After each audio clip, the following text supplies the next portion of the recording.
നാടുകടത്തപ്പെട്ടില്ലേ? അവസാനം മദീനയിൽ എത്തിയിട്ട് പോലും അക്രമം അവസാനിക്കാതിരുന്നപ്പോഴാണ് പ്രവാചകൻ പ്രതിരോധിച്ചത്. ഇതാണോ ഭാരതത്തിലെ സ്ഥിതി? നമ്മുടേതായ വിശ്വാസം പുലർത്തുവാനും അത് പ്രബോധനം നടത്തുവാനുമുള്ള പൂർണ്ണമായ സ്വാതന്ത്ര്യം അത് നിഷേധിക്കപ്പെട്ടാൽ കോടതിയിൽ റിട്ട് ഫയൽ ചെയ്തുകൊണ്ട് നമ്മുടെ അവകാശങ്ങൾ പുനഃസ്ഥാപിക്കാം. സമ്മതിദാന അവകാശം വിനിയോഗിച്ചുകൊണ്ട് നമ്മുടെ അധികാരങ്ങൾ ധ്വംസിക്കുന്ന ഭരണാധികാരികളെ മാറ്റുവാനുള്ള അവകാശങ്ങൾ, അങ്ങനെ ഒട്ടേറെ അവകാശങ്ങൾ നൽകുന്ന ഈ രാജ്യത്തിൽ പൗരന്മാരെന്ന ബാധ്യത കൂടി നാം നിർവഹിക്കണം. നിങ്ങളുടെ വീടുകളിൽ ആരെങ്കിലും ആക്രമിക്കാൻ വന്നാൽ പ്രതിരോധിക്കാനുള്ള അവകാശം ഇന്ത്യൻ പീനൽ കോഡ് നൽകുന്നുണ്ട്. Right to defend one's own life and one's own property. സ്വന്തം ജീവനും സമ്പത്തും സംരക്ഷിക്കുവാനുള്ള അവകാശം അത് അവിടെ അവസാനിക്കുന്നു. നിങ്ങളുടെ വീട്ടിലേക്ക് ആരെങ്കിലും ആക്രമിക്കാൻ വന്നാൽ, അല്ലെങ്കിൽ നിങ്ങളെ ആക്രമിക്കാൻ വന്നാൽ നിങ്ങൾക്ക് തടയാം. അത് കഴിഞ്ഞ് ജനങ്ങളെ കൂട്ടി പ്രതികാരം ചെയ്യാനുള്ള അവകാശം ഇന്ത്യൻ നിയമം നൽകുന്നില്ല, ഭരണഘടന നൽകുന്നില്ല. മറിച്ച് അതിനൊരു സംവിധാനമുണ്ട്. പോലീസിൽ കംപ്ലൈന്റ് ചെയ്യാം, അവർ അത് എടുത്തിട്ടില്ലേ എങ്കിൽ കോടതിയിൽ പോകാം, എന്നിട്ട് പ്രൈവറ്റ് കംപ്ലൈന്റ് ഫയൽ ചെയ്യാം. ഈ നിയമാനുസൃതമായിട്ടാണ് ഈ നാട്ടിലെ ജനങ്ങൾ പെരുമാറുന്നതെങ്കിൽ കുറച്ച് വർഷങ്ങൾക്കുള്ളിൽ തന്നെ എല്ലാ പ്രശ്നങ്ങളും അവസാനിക്കും.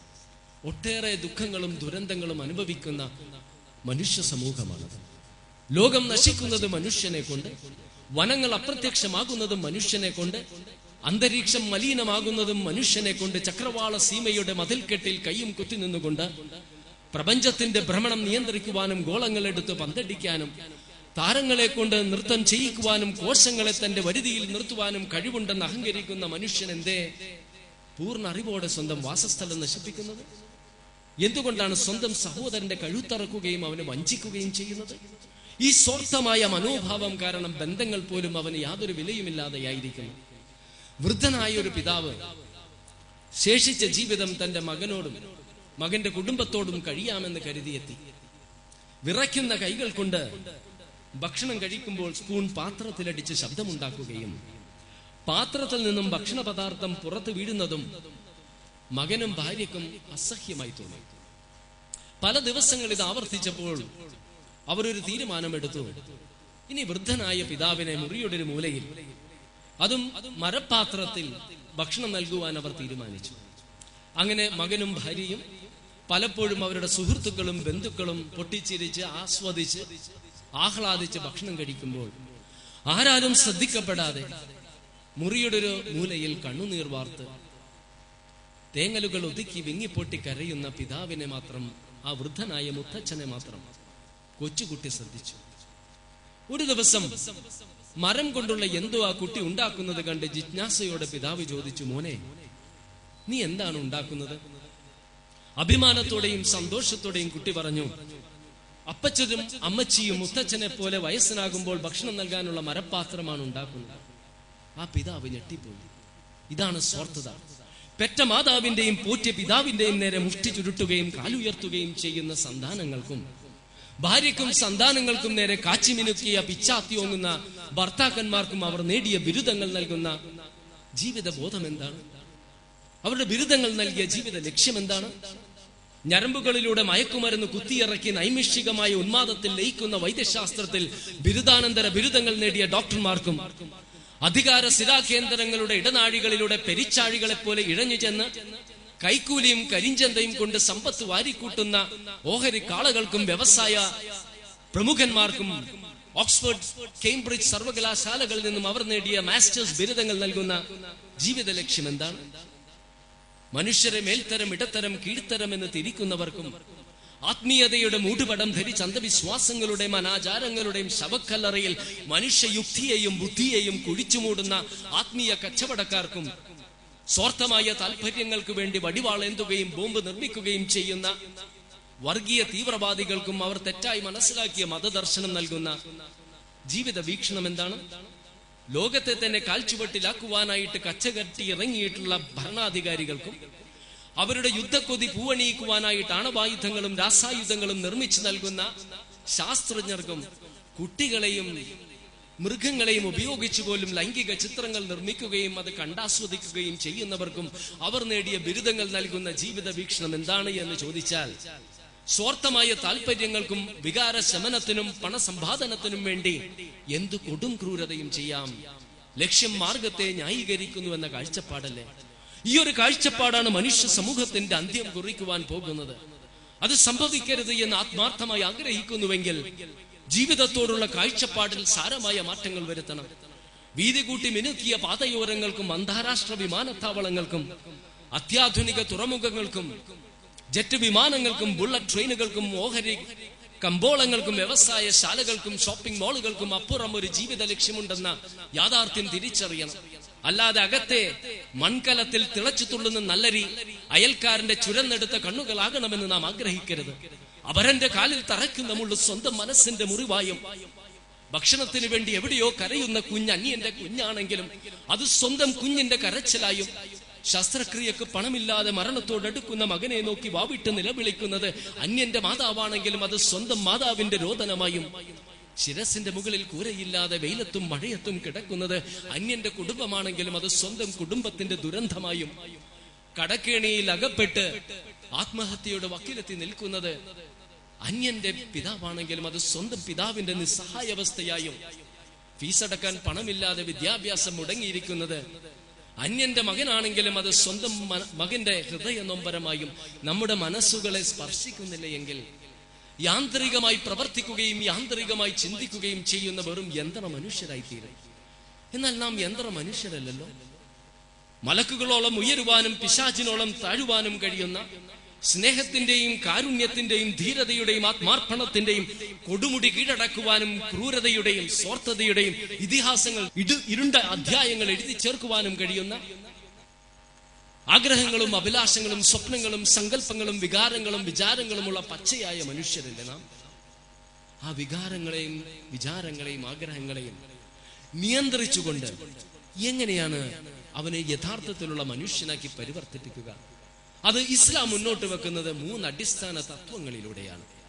ഒന്ന്, പ്രപഞ്ചത്തെയും സർവ്വ വസ്തുക്കളെയും സൃഷ്ടിച്ചൊരു സ്രഷ്ടാവുണ്ട്, അവനെ മാത്രം ആരാധിക്കുക. 2, ആ സ്രഷ്ടാവ് കൽപ്പിച്ച നന്മകൾ ചെയ്യുക, തിന്മകളിൽ നിന്ന് മാറി നിൽക്കുക. അവിടം കൊണ്ട് ഖുർആൻ അവസാനിപ്പിക്കുന്നില്ല. ഇത് രണ്ടും കൊണ്ട് ഖുർആൻ അവസാനിപ്പിച്ചിരുന്നുവെങ്കിലും മനുഷ്യൻ തെറ്റുകൾ തിരുത്തണമെന്നില്ലായിരുന്നു. കാരണം ഒരു ദൈവമുണ്ടെങ്കിലും ദൈവിക കൽപ്പനകൾ ഉണ്ടെങ്കിലും എന്തിനു മനുഷ്യൻ നന്മ ചെയ്യണം, എന്തിന് തിന്മകളിൽ നിന്ന് മാറി നിൽക്കണം? അവിടെയാണ് ഖുർആൻ മൂന്നാമതായി ഉന്നതമായ ഒരു തത്വം വെക്കുന്നത്. കബറുകളിലും ശ്മശാനങ്ങളിലും മണ്ണും ചാരവുമായി തീർന്ന മനുഷ്യനെ വീണ്ടും ഉയർത്തെഴുന്നേൽപ്പിക്കുകയും നന്മക്കനുസൃതമായ പ്രതിഫലവും തിന്മക്കനുസൃതമായ ശിക്ഷയും മനുഷ്യന് നൽകുമെന്ന്. ഇതൊന്നും അന്ധമായി വിശ്വസിക്കുവാൻ ഖുർആൻ ഉണർത്തുന്നില്ല. യുക്തിയുടെ പടവുകൾക്ക് അപ്പുറത്ത് നിന്ന് ചിന്തിച്ചാലേ ദൈവത്തിന്റെ അസ്തിത്വം മനസ്സിലാക്കുവാൻ കഴിയുകയുള്ളൂ എന്ന് ഖുർആൻ ഉണർത്തുന്നുമില്ല. വിശുദ്ധ ഖുർആൻ 30-ാം അധ്യായത്തിൽ 27-ാം വചനത്തിൽ ഉണർത്തുന്നു,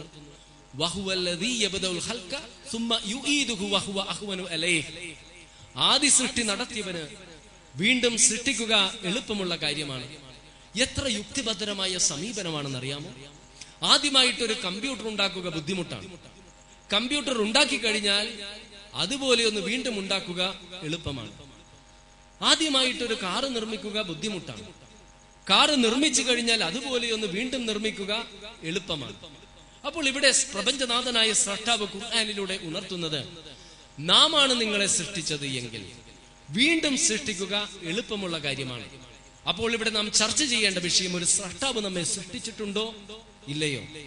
സ്രഷ്ടാവ് സൃഷ്ടിച്ചിട്ടില്ല എങ്കിൽ നമ്മുടെ ഇഷ്ടാനുസരണം നമുക്ക് ജീവിക്കാം. കാരണം ഇല്ലാത്തൊരു സ്രഷ്ടാവിന് വീണ്ടും നമ്മെ സൃഷ്ടിക്കാൻ കഴിയില്ല. അറബിയിൽ ഒരു ചൊല്ലുണ്ട്, മൻ അറഫ നഫ്സഹു അറഫ റബ്ബഹു. സ്വന്തം ശരീരത്തെ അറിഞ്ഞവൻ അവന്റെ സ്രഷ്ടാവിനെ അറിഞ്ഞിരിക്കുന്നു. ശരീരത്തിലുള്ള അനേക ദൃഷ്ടാന്തങ്ങളിൽ ഒരു ദൃഷ്ടാന്തത്തെ സംബന്ധിച്ച് നിങ്ങൾ ചിന്തിച്ചാൽ ഒരിക്കലും സ്രഷ്ടാവിനെ നിങ്ങൾ നിഷേധിക്കുകയില്ല. വിശുദ്ധ ഖുർആനിൽ 80-ാം അധ്യായത്തിലെ 19-ാം വചനത്തിൽ അല്ലാഹു പറയുന്നു, മിൻ നുത്ഫത്തിൻ ഖലഖഹു ഫഖദ്ദറ. നിങ്ങളെ ഒരു കണത്തിൽ നിന്നും സൃഷ്ടിക്കുകയും അതിൽ വ്യവസ്ഥപ്പെടുത്തിയിരിക്കുന്നു. ഹ്രസ്വമായ വാക്കുകൾ. പക്ഷെ DNA-യും ജീനിനെയും സംബന്ധിച്ച് അല്പജ്ഞാനമുള്ളവർക്ക് ഈ ഖുർആന്റെ അമാനുഷികതയും ഈ വചനങ്ങളിൽ അടങ്ങിയിട്ടുള്ള അതിബൃഹത്തായ അർത്ഥവും മനസ്സിലാകും. ബീജവും അണ്ടവും കൂടിച്ചേർന്ന് സിദ്ധാന്തം വിഭജിച്ച അടിസ്ഥാന കോശങ്ങൾ ഉണ്ടാകുന്നു. ഈ അടിസ്ഥാന കോശങ്ങളാണ് എല്ലാ അവയവങ്ങൾക്കും രൂപം നൽകുന്നത്. ഈ അടിസ്ഥാന കോശങ്ങളുടെ ഘടനകളിൽ ഒരുപാട് വ്യത്യാസമുണ്ട്. എന്നാൽ ഇതിലെല്ലാം സമാനമായി കാണുന്ന ഒരു അത്ഭുത പ്രതിഭാസമാണ് DNA. DNA-യിൽ മാർഗനിർദ്ദേശത്തിന്റെ രൂപത്തിലുള്ള ജീൻ. ഉദാഹരണത്തിന്, ഹൃദയമുണ്ടാകുവാൻ ഉദ്ദേശിച്ച അടിസ്ഥാന കോശത്തിൽ മറ്റു അവയവങ്ങളെല്ലാം ഉണ്ടാകുവാനുള്ള മാർഗനിർദ്ദേശങ്ങൾ ഉണ്ടെങ്കിലും ആ മാർഗനിർദ്ദേശങ്ങളെല്ലാം ഉറങ്ങിക്കിടക്കുകയും ഹൃദയമുണ്ടാകുവാൻ ആവശ്യമായ മാർഗനിർദ്ദേശം മാത്രം ഉണർന്നിരിക്കുന്നത് കൊണ്ട് അത് ഹൃദയമായി തീരുന്നു. മറ്റു അവയവങ്ങളുടെയും അവസ്ഥ ഇത് തന്നെ. ആരാണ് ഈ മാർഗനിർദ്ദേശങ്ങൾ നൽകുന്നത്? നിങ്ങളുടെ നാട്ടിൽ ഏതെങ്കിലും ഒരു നിരീശ്വരവാദി നിങ്ങളുടെ അടുത്ത് വന്ന് പറയുകയാണ്, ഈ മാർഗനിർദ്ദേശങ്ങൾ യാദൃശ്ചികമായി ഉണ്ടാകുമെന്ന് പറഞ്ഞാൽ കയ്യിലുള്ള പേന എടുത്തിട്ട് ആ നിരീശ്വരവാദിയുടെ കയ്യിൽ കൊടുക്കുക. എന്നിട്ട് പറയൂ, ഒരു കുഞ്ഞിന്റെ കയ്യിൽ ആ പേന കൊടുത്തിട്ട് കടലാസിൽ കുത്തി വരക്കാൻ ആവശ്യപ്പെടുന്നു. വിദ്യാഭ്യാസം ലഭിക്കുന്നില്ല എങ്കിൽ, എഴുതുവാനുള്ള പരിശീലനം ലഭിക്കുന്നില്ല എങ്കിൽ, ആഴ്ചകളോളം, മാസങ്ങളോളം, വർഷങ്ങളോളം കുത്തിവരച്ചാലും യാദൃശ്ചികമായത് വാക്കുകളാകില്ല, വാക്കുകൾ കൂടിയ വാചകങ്ങളാകില്ല, വാചകങ്ങൾ കൂടിയ ആശയങ്ങളാകില്ല, ആശയങ്ങൾ കൂടിയ കഥയാകില്ല, കവിതയാകില്ല, പ്രബന്ധമാകില്ല. ഒരു കവി കവിത രചിക്കുന്നതിന് മുൻപ് കവിയുടെ മനസ്സിൽ ഭാവനയുണ്ടാകും. അത് കടലാസിൽ കുത്തിക്കുറിക്കുമ്പോഴാണത് കവിതയാകുന്നത്. യാദൃശ്ചികമായ ഒരു ക്യാമറയുടെ വിവിധ ഭാഗങ്ങൾ ഉണ്ടാവുകയോ അത് കൂടിച്ചേർന്ന് ക്യാമറയാകില്ല എന്ന് നിരീശ്വരവാദികൾ പോലും സമ്മതിക്കുമ്പോൾ ഒരു ക്യാമറയേക്കാൾ അതിസങ്കീർണമായി നമ്മുടെ കണ്ണുകൾ എങ്ങനെയാണ് യാദൃശ്ചികമായി ഉണ്ടാകുന്നത്? തലയോട്ടിയുടെയും മുഖാസ്ഥിയുടെയും സുരക്ഷിതമായ കോട്ടക്കുള്ളിൽ മുൻഭാഗം മാത്രം തുറന്ന ഓബിറ്റ് എന്ന ഗുഹക്കുള്ളിൽ കൊഴുപ്പുകൾ കൊണ്ടുള്ള മെത്തക്കുള്ളിലാണ് കണ്ണുകൾ സ്ഥിതി ചെയ്യേണ്ടതെന്നും കണ്ണുകളിൽ വല്ലതും പതിക്കുന്നത് തടയാനായി കാവൽ ഭടന്മാരായ കൺപോളകൾ വേണമെന്നും കണ്ണുകളിൽ പൊടി കയറാതിരിക്കാൻ അടിയിൽ നിന്നും മുകളിൽ നിന്നും ചാമരം പോലെ വീശിക്കൊണ്ടിരിക്കുന്ന കൺപീലികൾ വേണമെന്നും കണ്ണുകൾ സദാ വൃത്തിയാക്കുവാൻ അറിഞ്ഞും അറിയാതെയും കണ്ണുനീര് വരുവാനുള്ള സംവിധാനം വേണമെന്നും ബാഹ്യമായ പ്രകാശത്തിന്റെ തീവ്രത നിയന്ത്രിച്ച് കണ്ണുകൾക്ക് സഹിക്കാൻ സാധിക്കും വിധം പ്രകാശത്തെ ക്രമീകരിച്ച് ഉള്ളിലേക്ക് കടത്തിവിടുവാൻ വികസിക്കുകയും സങ്കോചിക്കുകയും ചെയ്യുന്ന നേത്രദ്വാരങ്ങളായ പ്യൂപ്പിൾസ് വേണമെന്നും നേത്രദ്വാരത്തിലൂടെ ഉള്ളിലേക്ക് കടക്കുന്ന പ്രകാശം ഒന്ന് പതിക്കാനായിട്ട് കണ്ണുകളുടെ പിൻഭാഗത്ത് റെറ്റിന വേണമെന്നും റെറ്റിനയിൽ പതിക്കുന്ന പ്രകാശത്തെ വോൾട്ട് കുറഞ്ഞ് വൈദ്യുതി സ്പന്ദങ്ങളായി മസ്തിഷ്കത്തിൽ എത്തിക്കുവാൻ റെറ്റിനയ്ക്ക് ചുറ്റും കോൺകോശങ്ങൾ വേണമെന്നും മസ്തിഷ്കത്തിൽ എത്തുന്ന വൈദ്യുതി സ്പന്ദങ്ങളെ തത്സമയം തന്നെ ദൃശ്യങ്ങളാക്കി തീർക്കുവാൻ അതിസങ്കീർണങ്ങളായ സംവിധാനം മസ്തിഷ്കത്തിൽ വേണമെന്ന് തീരുമാനിക്കുകയും അങ്ങനെ സംവിധാനിക്കുകയും അതുപോലെ ഒട്ടനവധി അവയവങ്ങളെ സംവിധാനിച്ച പ്രപഞ്ചനാഥനായ സൃഷ്ടാവിന് ആർക്കെങ്കിലും നിഷേധിക്കുവാൻ കഴിയുമോ? അവിടെയാണ് ഖുർആൻ ചോദിക്കുന്നത്. അള്ളാഹു ചോദിക്കുന്നു, നാമാണ് നിങ്ങളെ സൃഷ്ടിച്ചത് എങ്കിൽ. വീണ്ടും സൃഷ്ടിക്കുക എളുപ്പമുള്ള കാര്യമാണ്. എത്ര യുക്തിഭദ്രമായിട്ടാണ് ഖുർആൻ ചോദിക്കുന്നത്. അങ്ങനെ ആരാധനകർഹനായ സൃഷ്ടാവിനെ വിശുദ്ധ ഖുർആൻ പരിചയപ്പെടുത്തുന്നു. 112-ാം അധ്യായത്തിൽ ഖുൽ ഹുവല്ലാഹു അഹദ് അല്ലാഹുസ് സമദ് ലം യലിദ് വലം യൂലദ് വലം യകുൽ ലഹു കുഫുവൻ അഹദ്. പ്രപഞ്ചത്തിലേക്കൊന്ന് നോക്കുക. എല്ലാം ഒന്നിൽ കൂടുതലില്ലേ? സൂര്യനുണ്ടെങ്കിൽ അനേകം നക്ഷത്രമുണ്ട്, ഭൂമിയുണ്ടെങ്കിൽ അനേകം ഗ്രഹങ്ങളുണ്ട്, ജീവജാലങ്ങൾ അനേകമാണ്, ഏകനായിട്ടുള്ളത് സൃഷ്ടാവ്. 2, ഈ ഒരു വസ്തുവിനെ നാം ഉണ്ടാക്കിയാൽ ഒരുപാട് വസ്തുക്കൾ കൂടിച്ചേർന്നതായിരിക്കും. ഈ പ്രപഞ്ചത്തില് ജീവനുള്ളതും ജീവനുമില്ലാത്ത എല്ലാ വസ്തുക്കളുടെയും അടിത്തറ ആറ്റമാണ്. ആറ്റമിന്റെ ഉള്ളിൽ, പരമാണുക്കളുടെ ഉള്ളിൽ നെഗറ്റീവായ ഇലക്ട്രോൺ ഉണ്ട്, പോസിറ്റീവായ പ്രോട്ടോൺ ഉണ്ട്, അവയ്ക്കുള്ളിൽ കോർക്കുണ്ട്, ആന്റി കോർക്കുണ്ട്, വേവ്സ് ഉണ്ട്, പാർട്ടിക്കിൾസ് ഉണ്ട്. എല്ലാ അർത്ഥത്തിലും ഏകൻ എന്ന് പറയുവാൻ സാധിക്കുന്നത് സൃഷ്ടാവ്. രണ്ടാമതായി ഖുർആൻ പറയുന്നു, സൃഷ്ടാവ് ആരെയും ആശ്രയിക്കാത്തവനാണ്. ഈ ലോകത്ത് പ്രവാചകന്മാരായി അംഗീകരിക്കപ്പെടുന്നവരും അല്ലെങ്കിൽ ദൈവാവതാരമായി വിശ്വസിക്കപ്പെടുന്നവരും എല്ലാം ജീവിച്ചിരുന്നപ്പോൾ ഭക്ഷണം കഴിച്ചിരുന്നു, വായു ശ്വസിച്ചിരുന്നു. മൂന്നാമതായിട്ട് ഖുർആൻ ഉണർത്തുന്നത് ദൈവം ജനിച്ചിട്ടില്ല, ജനിപ്പിച്ചിട്ടില്ല എന്നതാണ്. ആദ്യ മനുഷ്യൻ ആദം നബി അലൈഹിസ്സലാം ജനിച്ച വ്യക്തിയല്ലായിരുന്നുവെങ്കിൽ സന്താനങ്ങൾ ഉണ്ടായിരുന്നു. ഈസാ നബി അലൈഹിസ്സലാം ഒരു മാതാവിന്റെ ഉദരത്തിലാണ് പിറന്നത്. അതുകൊണ്ട് ഈ നിർവചനത്തിലും ആരും ഉൾപ്പെടുകയില്ല. നാലാമതായിട്ട് ഖുർആൻ പറയുന്നത് ദൈവത്തെ പോലെ, സൃഷ്ടാവിനെ പോലെ ആരുമില്ല എന്നതാണ്. ഇസ്ലാമിക വിശ്വാസപ്രകാരം പ്രപഞ്ചത്തിന് അതീതനാണ് സൃഷ്ടാവ്. പലപ്പോഴും മുസ്ലിങ്ങളോട് ചോദിച്ചാൽ പോലും പറയും എല്ലാ സ്ഥലത്തും ദൈവമുണ്ട്. അതൊരിക്കലും ഇസ്ലാമിക കാഴ്ചപ്പാടല്ല. കണ്ടനാടിയേക്കാൾ സമീപസ്ഥൻ എന്ന് വെച്ചാൽ പ്രപഞ്ചത്തിന് അതീതനായ സൃഷ്ടാവ് എല്ലാം കാണുന്നു, എല്ലാം കേൾക്കുന്നു എന്നതാണ്. അങ്ങനെ ഒരു സൃഷ്ടാവിനെ ആരാധിക്കണം, അവനോട് മാത്രം പ്രാർത്ഥിക്കണം എന്ന് മുസ്ലിം പറഞ്ഞാൽ അത് വർഗീയവാദമല്ല. എല്ലാത്തിനെയും ആരാധിക്കാമെന്നൊരു ഹിന്ദു സഹോദരൻ പറഞ്ഞാൽ അത് വർഗീയവാദമല്ല. പിതാവ്, പുത്രൻ, പരിശുദ്ധാത്മാവ് എന്ന തൃത്വമാണെന്നൊരു ക്രിസ്ത്യൻ സഹോദരൻ പറഞ്ഞാൽ അതും വർഗീയവാദമല്ല. ശങ്കരാചാര്യർ പറഞ്ഞു, ന സാഖ്യേന ന യോഗേന ന കർമ്മണ നോന വിദ്യയാ ബ്രഹ്മൈക തത്വ തത്വേന മോക്ഷ സംസിദ്ധി നാന്യേന. കർമ്മം കൊണ്ടോ ജ്ഞാനം കൊണ്ടോ ഒന്നും നിങ്ങൾക്ക് മോക്ഷം ലഭിക്കില്ല. പരമാത്മാവും ജീവാത്മാവും സൃഷ്ടാവും സൃഷ്ടികളും ഒന്നാണെന്ന് അംഗീകരിച്ചാൽ മാത്രമേ മോക്ഷം ലഭിക്കുകയുള്ളൂ. ഇസ്ലാം അംഗീകരിക്കുന്നത് അദ്വൈതമല്ല, തൗഹീദാണ്. സൃഷ്ടാവ് വേറെ, സൃഷ്ടി വേറെ. പക്ഷേ അതാണ് ശങ്കരാചാര്യരുടെ സത്യസന്ധത. ഞാൻ വിശ്വസിക്കുന്നത് ശരിയാണെന്ന് പറയുന്നത് വർഗീയവാദമല്ല. ഒരു മുസ്ലിം പറയുന്നു സൃഷ്ടാവിനെ മാത്രം ആരാധിക്കണമെന്ന് പറയുന്നത് വർഗീയവാദമല്ല. മറിച്ച് ഞാൻ വിശ്വസിക്കുന്നത് നിങ്ങൾ അംഗീകരിച്ചേ മതിയാകൂ എന്ന് പറയുമ്പോഴാണ് അത് വർഗീയവാദമാകുന്നത്. ഒരിക്കലും ഇസ്ലാം അത്തരത്തിൽ ഉത്ബോധിപ്പിക്കുന്നില്ല. മതകാര്യങ്ങളിൽ ബലാത്കാരമില്ല, ശരിയും തെറ്റും വേർതിരിഞ്ഞു നിൽക്കുന്നു എന്ന് 2-ാം അധ്യായത്തിലെ 256-ാം വചനത്തിലൂടെയും 2 പാതകളുണ്ട്, ഒന്നുകിൽ നിങ്ങൾക്ക് നന്ദിയുള്ളവരാകാം അല്ലെങ്കിൽ നന്ദി കെട്ടവരാകാമെന്ന് 76-ാം അധ്യായത്തിലെ 3-ാം വചനത്തിലൂടെയും ഉണർത്തുന്ന മഹത്തായ തത്വമാണ് ഇസ്ലാമിന്റെ. അപ്പോൾ ഖുർആൻ ഉണർത്തുന്നത് ഏകനായ സൃഷ്ടാവിനെ ആരാധിക്കുക. രണ്ടാമതായിട്ട് പരമപ്രധാനമായ മറ്റൊരു കാര്യം ഖുർആൻ ഉണർത്തുകയാണ്. അല്ലദീ ഖലഖൽ മൗത വൽ ഹയാത ലിയബ്ലുവകും അയ്യുകും അഹ്സനു അമല. 67-ാം അധ്യായത്തിലെ 2-ാം വചനത്തിൽ ജീവിതവും മരണവും സൃഷ്ടിച്ചത് നിങ്ങളിൽ ആരാണ് നന്മകൾ അധികരിപ്പിക്കുന്നത് എന്നറിയാനാണ്. ഇസ്ലാമിക കാഴ്ചപ്പാടനുസരിച്ച് ദൈവവിശ്വാസം ഉണ്ടായാൽ മാത്രം പോരാ, അതിനനുസൃതമായ നന്മകൾ ചെയ്യണം, തിന്മകളിൽ നിന്ന് മാറി നിൽക്കണം. ഈ സദസ് ഏറ്റവും അധികം ശ്രദ്ധിക്കേണ്ടത് അതാണ്. കാരണം എനിക്ക് എന്റെ മാതാപിതാക്കളെ സ്നേഹമാണ് എന്ന് പറയുക എളുപ്പമാണ്, നിങ്ങൾക്ക് എളുപ്പമായിട്ട് പറയാം.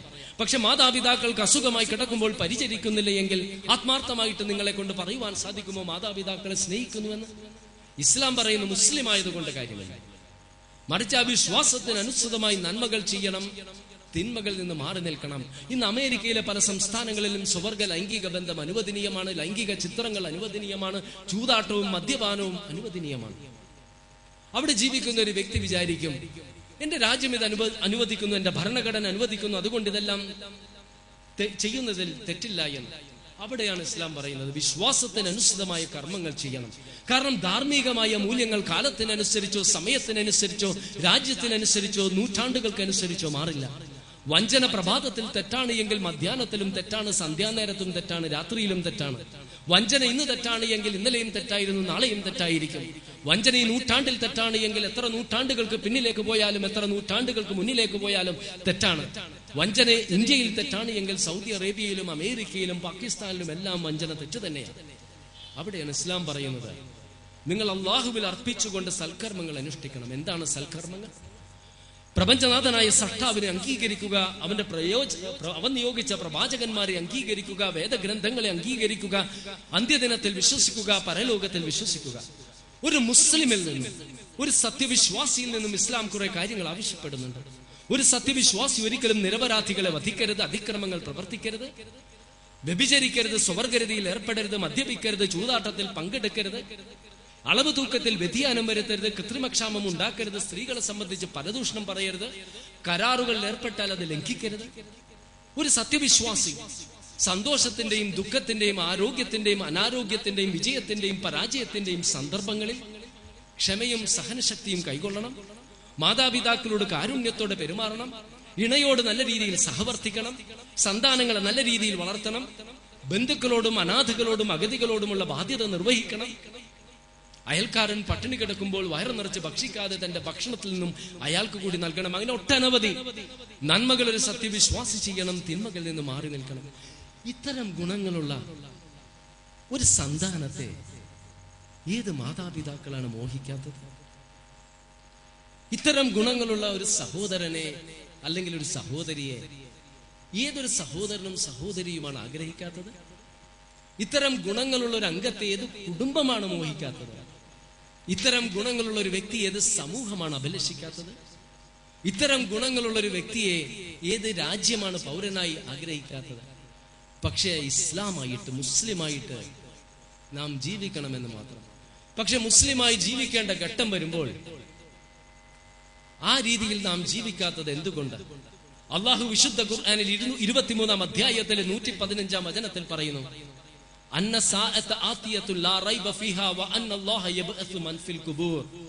അന്ത്യദിനം സംഭവിക്കുകയില്ല എന്നും കുഴിമാടങ്ങളിൽ കിടക്കുന്നവരെ ഉയർത്തെഴുന്നേൽപ്പിക്കില്ല എന്നും നിങ്ങൾ ധരിക്കുന്നുവോ എന്ന്. അള്ളാഹു പറയുകയാണ് കുഴിമാടങ്ങളിൽ കിടക്കുന്നവരെ അള്ളാഹു ഉയർത്തെഴുന്നേൽപ്പിക്കുക തന്നെ ചെയ്യുമെന്ന്. പുഴയുടെയും കടലിന്റെയും സമീപത്തുള്ള മനോഹരമായ മണിമന്ദിരങ്ങളുണ്ട്, വാട്ടർ ഫ്രണ്ട് വില്ലാസ് എന്ന് പറയും. അത് സ്വന്തമാക്കുക എന്നത് ആധുനിക മനുഷ്യന്റെ ഭ്രാന്തമായ അഭിനിവേശമാണ്. അതിനുവേണ്ടി എന്ത് ത്യാഗവും ചെയ്യാൻ അവൻ ഒരുക്കമാണ്. എന്നാൽ ഭൂമികുലുക്കങ്ങൾക്കും പേമാരികൾക്കും സുനാമികൾക്കും തകർക്കുവാനും സാമ്പത്തിക തകർച്ചയ്ക്ക് നമ്മിൽ നിന്നും പിടിച്ചു പറിക്കുവാനും സാധിക്കുന്ന ഇഹലോകത്തെ നശ്വരമായ ഭവനങ്ങൾക്ക് വേണ്ടി സർവസ്വവും ത്യജിക്കുന്ന മനുഷ്യൻ എന്തുകൊണ്ടാണ്? അനശ്വരമായ പരലോകത്ത് ശാശ്വതമായ ഭവനം അരുവികൾക്ക് സമീപം പ്രപഞ്ചനാഥനായ സ്രഷ്ടാവ് വാഗ്ദാനം ചെയ്തിട്ടും അതിനുവേണ്ടി ത്യാഗങ്ങൾ അനുഷ്ഠിക്കാത്തത്? അള്ളാഹുവിനോട് നന്ദി കാണിച്ചാൽ തീർച്ചയായും പ്രതിഫലം ലഭിക്കുമെന്നറിഞ്ഞിട്ടും എന്തേ മനുഷ്യൻ ആ രീതിയിൽ പരിവർത്തനം ഉണ്ടാകാത്തത് എന്ന് ചോദിച്ചാൽ, ഇനിയും ഒരുപാട് കാലം ഈ ലോകത്ത് ജീവിക്കാമെന്ന തെറ്റായ ധാരണയാണ്. ഒരുപാട് നേരം കണ്ണാടിയുടെ മുൻപിൽ നിന്നും സൗന്ദര്യം ആസ്വദിക്കുന്ന മനുഷ്യൻ, ഒരുപാട് സമയമെടുത്ത് അവൻ ചീകി വെക്കുന്ന തലമുടി അവൻ ആഗ്രഹിക്കുന്നില്ല എങ്കിലും പൊഴിയുകയും നരയ്ക്കുകയും ചെയ്യുന്നു. വിലയേറിയ സൗന്ദര്യവർദ്ധക വസ്തുക്കൾ കൊണ്ട് അവൻ മിനുസപ്പെടുത്തിയ ചർമ്മങ്ങൾ എത്ര പിടിച്ചു നിർത്തുവാൻ ശ്രമിച്ചാലും അതിൽ ചുളിവുകൾ വീഴുന്നു. അവന് പ്രിയങ്കരമായ കാഴ്ചശക്തിയും കേൾവിശക്തിയും കുറയുകയും ചിലപ്പോൾ തീർത്തുമില്ലാതെയാവുകയും ചെയ്യുന്നു. അവസാനം മരണത്തിന് കീഴ്പ്പെട്ട് ശവക്കല്ലറയിൽ കിടക്കുമ്പോൾ അവൻ ഏറ്റവും അധികം സ്നേഹിച്ചിരുന്ന അവന്റെ ശരീരത്തെ പുഴുക്കൾ കാർന്നു തിന്നുകയാണ്. മനോഹരമായ കണ്ണുകളുടെ സ്ഥാനത്ത് 2 കുഴികളും തുടുത്ത കവിളിന്റെ സ്ഥാനത്ത് എല്ലും. അവസാനം അസ്ഥിപഞ്ചരമായി പുഴുക്കൾക്ക് ആഹാരമായി അവൻ തീരുന്നു. ഈ ലോകത്തിലുള്ള സർവസ്വം നശിക്കുന്നു. ഒരിക്കലും നശിക്കില്ല എന്ന് കരുതിയിരുന്ന ആകാശത്തോളം മുട്ടി നിന്നിരുന്ന മണിസൗധങ്ങൾ നിമിഷങ്ങൾക്കുള്ളിൽ ഇടിഞ്ഞു വീണത് നാം കണ്ടിട്ടില്ലേ? ഒരിക്കലും മുങ്ങില്ല എന്ന് നിർമ്മാതാക്കൾ അഹങ്കരിച്ചിരുന്ന ടൈറ്റാനിക് കപ്പൽ മുങ്ങിയില്ലേ? സൂര്യൻ അസ്തമിക്കാത്ത സാമ്രാജ്യം എന്ന് അഹങ്കരിച്ചിരുന്ന ബ്രിട്ടൻ പരിമിതമായ സാഹചര്യങ്ങളിൽ ഒതുങ്ങിയില്ലേ? ലോകമഹാശക്തിയായ USSR ശക്തി നശിച്ചൊരു രാഷ്ട്രമായി തീർന്നില്ലേ? സാമ്പത്തിക ഉത്തുംഗതയിൽ കിടന്ന് അഹങ്കരിച്ചിരുന്ന അമേരിക്കയുടെ ഇപ്പോഴത്തെ സാമ്പത്തിക അവസ്ഥയെ സംബന്ധിച്ചൊന്ന് ചിന്തിച്ചു നോക്കുക. ഒരു കാൽ നാം മുന്നോട്ട് വെക്കുമ്പോൾ മരണത്തോട് അടുത്തുകൊണ്ടിരിക്കുകയാണ്. അതാണ് നബി സല്ലല്ലാഹു അലൈഹി വസല്ലം ഉണർത്തിയത്. മരണത്തെക്കുറിച്ച് നിങ്ങൾ സദാ ചിന്തിക്കണം. അങ്ങനെ ചിന്തിക്കുന്നവരെ അതിനുവേണ്ടി തയ്യാറെടുക്കുകയുള്ളൂ എന്ന് വിശുദ്ധ ഖുർആൻ 13-ാം അധ്യായത്തിൽ 26-ാം വചനത്തിൽ പറയുന്നു, വമൽ ഹയാത്തു ദുനിയാ ഫിൽ ആഖിറതി ഇല്ലാ മതാ. പരലോകവുമായി തട്ടിച്ചു നോക്കുമ്പോൾ ഇഹലോകം ഒരു സുഖാനുഭവം മാത്രമാണ് എന്ന്. ഖുർആൻ അവതീർണമായ കാലഘട്ടത്തിൽ പ്രപഞ്ചത്തിലേക്കും ജീവജാലങ്ങളുടെ ശരീരഘടനകളിലേക്കും നമ്മുടെ ശ്രദ്ധ തിരിച്ചുവിട്ടുകൊണ്ടാണ് അള്ളാഹു പറഞ്ഞത്, ഇന്ന ഫീ ദാലിക ലആയത്തൻ ലിഖൗമി യതഫക്കറൂൻ. ചിന്തിക്കുന്ന ജനതയ്ക്ക് ദൃഷ്ടാന്തമുണ്ട് എന്ന്. ഇന്ന് മനുഷ്യർ നിർമ്മിക്കുന്ന വസ്തുക്കളിൽ പോലും വ്യക്തമായ ദൃഷ്ടാന്തമുണ്ട്. ആധുനിക ജീവിതത്തിലെ അനിവാര്യ ഘടകമായ കമ്പ്യൂട്ടറിനെ സംബന്ധിച്ച് ചിന്തിച്ചിട്ടുണ്ടോ? കമ്പ്യൂട്ടറിനൊരു ബാഹ്യ ഘടനയുണ്ട്, ഔട്ടർ ക്യാബിനറ്റ്. ഈ ഔട്ടർ ക്യാബിനറ്റിനെ നമ്മുടെ ബാഹ്യ ശരീരത്തോട് ഉപമിക്കാം. അതിന്റെ ഉള്ളിൽ ഒരു ഹാർഡ്വെയർ ഉണ്ട്. ഹാർഡ്വെയറിനെ നമ്മുടെ ആന്തരിക അവയവത്തോട് ഉപമിക്കാം. ഔട്ടർ ക്യാബിനറ്റും ഹാർഡ്വെയറും ഉണ്ടെങ്കിലും കമ്പ്യൂട്ടർ പ്രവർത്തിക്കില്ല. പ്രവർത്തിക്കണമെങ്കിൽ സോഫ്റ്റ്വെയർ വേണം. സോഫ്റ്റ്വെയർ നമുക്ക് കാണുവാനും തൊട്ടുനോക്കുവാനും സാധിക്കില്ല. 2 CD എടുക്കുക, ഒരു CD ബ്ലാങ്ക്, ഒന്നുമില്ല. മറ്റേ CDയിൽ സോഫ്റ്റ്വെയർ ലോഡ് ചെയ്തിട്ട് നാം തൂക്കി നോക്കിയാൽ ഭാരം ഒന്ന് തന്നെയാണ്. 25 വയസ്സുള്ള ഒരു യുവാവിനെ ഒരു ഡീപ് ഫ്രീസറിന്റെ ഉള്ളിൽ 1 മണിക്കൂർ വെച്ചിട്ട് പുറത്തെടുക്കുക, മരിച്ചിരിക്കും. പക്ഷെ അവയവങ്ങൾക്ക് ഒരു കേടുപാടും സംഭവിക്കില്ല. ജീവൻ നമുക്ക് കാണുവാനും തൊട്ടുനോക്കുവാനും സാധിക്കില്ല. ഒരാൾ ചുണ്ടനക്കുമ്പോൾ നമുക്കറിയാം ജീവനുണ്ടെന്ന്. അപ്പോൾ സോഫ്റ്റ്വെയറിനെ നമ്മുടെ ജീവനുമായിട്ട് താരതമ്യം ചെയ്യാം. കമ്പ്യൂട്ടറിന് ഒരു ഹാർഡ്വെയർ ഉണ്ട്, ഔട്ടർ ക്യാബിനറ്റ് ഉണ്ട്, സോഫ്റ്റ്വെയർ ഉണ്ട്. എന്നാൽ കമ്പ്യൂട്ടർ പ്രവർത്തിക്കണമെങ്കിൽ ബാഹ്യമായിട്ട് ഒരാൾ സ്വിച്ച് അമർത്തി കീബോർഡിൽ അമർത്തണം. കമ്പ്യൂട്ടറിനെ സംബന്ധിച്ചിടത്തോളം പുറത്തു നിന്നൊരു ശക്തി ഉള്ളിലേക്ക് വരുന്നു. അതിനെ നമ്മുടെ ആത്മാവിനോട് നമുക്ക് താരതമ്യം ചെയ്യാം. ഇങ്ങനെ കമ്പ്യൂട്ടറിൽ ഒരുപാട് രേഖകൾ ഉണ്ടാകും, കണക്കുകൾ ഉണ്ടാകും, വ്യക്തിപരമായ ചിത്രങ്ങൾ ഉണ്ടാകും. അത് നഷ്ടപ്പെടാതിരിക്കാൻ ഒന്നുകിൽ ചെറിയ പെൻഡ്രൈവിൽ നമുക്ക് സൂക്ഷിച്ചു വെക്കാം, അല്ലെങ്കിൽ ഇമെയിലിലൂടെ ഇന്റർനെറ്റിന്റെ സെർവറിൽ നമുക്ക് ഭദ്രമായിട്ട് സംരക്ഷിക്കാം. സെർവർ എവിടെയെന്ന് എനിക്കും നിങ്ങൾക്കും അറിയില്ല, നമുക്കുണ്ട് എന്നറിയാം. കമ്പ്യൂട്ടർ സ്വിച്ച് ഓഫ് ചെയ്യുന്നതിന് ഉറങ്ങുന്നതിനോടും സ്വിച്ച് ഓൺ ചെയ്യുന്നതിന് ഉണർന്നതിനോടും കമ്പ്യൂട്ടർ ആരെങ്കിലും തല്ലി തകർത്താൽ കമ്പ്യൂട്ടർ മരിച്ചതിനോടും ഉപമിക്കാം. ഇങ്ങനെ കമ്പ്യൂട്ടർ ആരെങ്കിലും തല്ലി തകർത്ത് കഴിഞ്ഞാൽ മറ്റൊരു ഔട്ടർ ക്യാബിനറ്റ് ഉണ്ടാക്കി അതിൽ ഹാർഡ്വെയർ ലോഡ് ചെയ്ത് ഫിറ്റ് ചെയ്ത് പിന്നീട് സോഫ്റ്റ്വെയർ ലോഡ് ചെയ്താൽ പെൻഡ്രൈവ് കുത്തിയാൽ എല്ലാ രേഖകളും നമുക്ക് തിരിച്ചു ലഭിക്കും. അല്ലെങ്കിൽ ഇന്റർനെറ്റ് വഴി നമുക്കിത് ഡൗൺലോഡ് ചെയ്തെടുക്കാം. ഇനി മറ്റൊരു ഉദാഹരണം നിങ്ങൾ ചിന്തിക്കുക. ഒരാൾ കമ്പ്യൂട്ടർ ഉപയോഗിച്ച് ഒരുപാട് കുറ്റകൃത്യങ്ങൾ ചെയ്യുന്നു. സൈബർ കുറ്റകൃത്യങ്ങൾ, ലൈംഗിക ചിത്രങ്ങൾ പ്രദർശിപ്പിക്കുന്നു, സാമ്പത്തിക ക്രമക്കേടുകൾ കാണിക്കുന്നു. അന്വേഷണ ഉദ്യോഗസ്ഥർ വീടിന്റെ കതകിൽ മുട്ടിയപ്പോഴേക്കും അയാൾ കമ്പ്യൂട്ടർ നശിപ്പിക്കുകയാണ്. എന്നാൽ സെർവറിലൂടെ അന്വേഷണ ഉദ്യോഗസ്ഥർക്ക് എല്ലാ രേഖകളും ലഭിക്കും. കമ്പ്യൂട്ടർ മനുഷ്യന്റെ വിദൂരമായ സങ്കല്പത്തിൽ പോലും എത്തി നോക്കുവാൻ കഴിയാതിരുന്ന കാലഘട്ടത്തിലാണ് പ്രപഞ്ചനാഥനായ സൃഷ്ടാവ് വിശുദ്ധ ഖുർആനിൽ കൽപ്പിച്ചത്, മുന്നറിയിപ്പ് നൽകിയത്.